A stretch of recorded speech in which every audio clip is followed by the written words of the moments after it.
তো বন্ধুরা এখানে দেখো 1 কেজি 600 গ্রামের মুরগি নিয়েছি, যেটা গলা কেটে নিয়েছি, ওটা দেখালাম না তোমাদেরকে। তো এটাকে কি করবো, ছাল সমেত বানাবো মুরগিটা। একটা বড় পাত্রে জল ফোটাতে বসেছি, জলটা মোটামুটি বিশাল গরম হয়ে গেছে একদম। মুরগিটাকে চুবিয়ে দেবো, দিয়ে ভালো করে একটুখানি এটাকে তোমাদের যাতে লোমগুলো উঠে যায় তার জন্য ভালো করে তোমাদের একটু এটাকে এপাশ ওপাশ করে ভিজিয়ে নিতে হবে। তো বন্ধুরা দেখতে পাচ্ছি এখানে দেখো আমি কিন্তু সমস্ত লোম তুলে দিয়েছি, কিন্তু ওপরে দেখে যে হালকা হালকা এরকম আঁশের মতো আছে। তো এইগুলোকে তো তোমরা পুরোপুরিভাবে হাত দিয়ে সেরকমভাবে তুলতে পারো না, তো এর জন্য একটা সহজ উপায় তোমাদের দেখিয়ে দিচ্ছি আমি। এই যে মাংসটাকে ওপর থেকে একটু তোমাদেরকে পুড়িয়ে নিতে হবে ভালো করে, তাতে কী হবে এই সমস্ত যে লোম এগুলোর মতো এগুলো বেরিয়ে আছে এগুলো পুড়ে যাবে।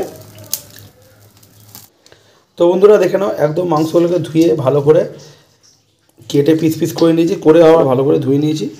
তো এটা রেডি, এবার তোমরা এটাকে যেভাবে বানাবে। তো বন্ধুরা এই মাংসটাকে আমি হাঁড়িতে করবো। তো প্রথমে হাঁড়িতে সরষের তেল দিয়ে তেলটা গরম করে একটু চিনি আর পেঁয়াজ দিয়ে প্রথমে পেঁয়াজটাকে একটু হালকা বাদামি করে ভেজে নেবো। ভেজে নেওয়ার পরে এর মধ্যে একটা গোটা রসুন দিয়ে দেবো। এটাকে ভাজা থেকে দিলে কি রসুনটার ভেতরে সমস্ত তেল মশলা যাবে। তারপর আদা রসুনের পেস্ট দিয়ে ভালো করে এটাকে একটু ভেজে নেওয়ার পরে যে মশলাটা ইউজ করবে এর মধ্যে দেখে নাও, যেটা বানাচ্ছি আমি, তোমার গোটা জিরে, গোটা ধনে, যেই পরিমাণ ঝাল খাবে সেই পরিমাণ শুকনো লঙ্কা, লবঙ্গ, দারচিনি, এলাচ, তেজপাতা সমস্ত কিছু দিয়ে এটাকে একটু তোমার শুকনো চাটুর মধ্যে ভেজে নিতে হবে। ভেজে নেওয়ার পর এটাকে ভালো করে একটু গুঁড়ো করে নিয়ে ওই গুঁড়ো মশলাটা এর মধ্যে দিয়ে নেড়ে চেড়ে নিয়ে দই দিয়ে এটাকে ভালো করে প্রথমে মশলাটাকে একটু তোমাদেরকে কষিয়ে নিতে হবে। দেখে নাও মশলাটা যখন ভালো করে কষে যাবে তখন সমস্ত মাংসগুলোকে এর মধ্যে দিয়ে ভালো করে একটু তোমাদেরকে নেড়ে চেড়ে নিয়ে এর ওপর থেকে তোমাদেরকে যেগুলো দিতে হবে টমেটো কুচি, ক্যাপসিকাম কুচি, এগুলো দিয়ে একটু স্বাদ অনুযায়ী নুন দিয়ে আবার একটু ভালো করে নেড়ে চেড়ে নিতে হবে।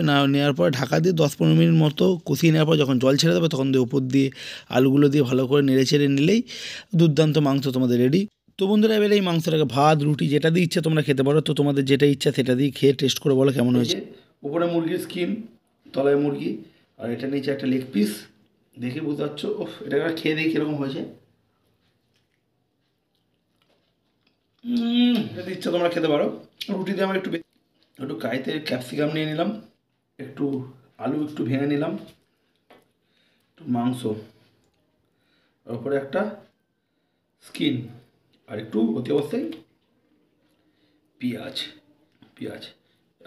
এই পুরোটাকে এবার নিয়ে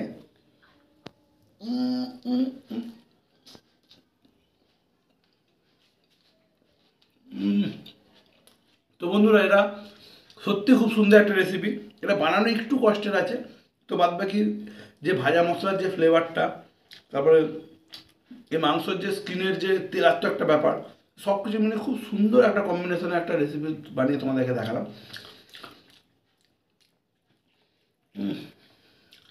তো অতি অবশ্যই বাড়িতে আবার ট্রাই করো। আর কীরকম হয়েছে ভিডিওটা আমার কমেন্ট করে জানিও। আর ভিডিওটা ভালো লাগলে অতি অবশ্যই আমার চ্যানেলটাকে লাইক সাবস্ক্রাইব করো। দেখা হবে আবার নতুন ভিডিও নিয়ে। তো আজকের মতো এখানেই।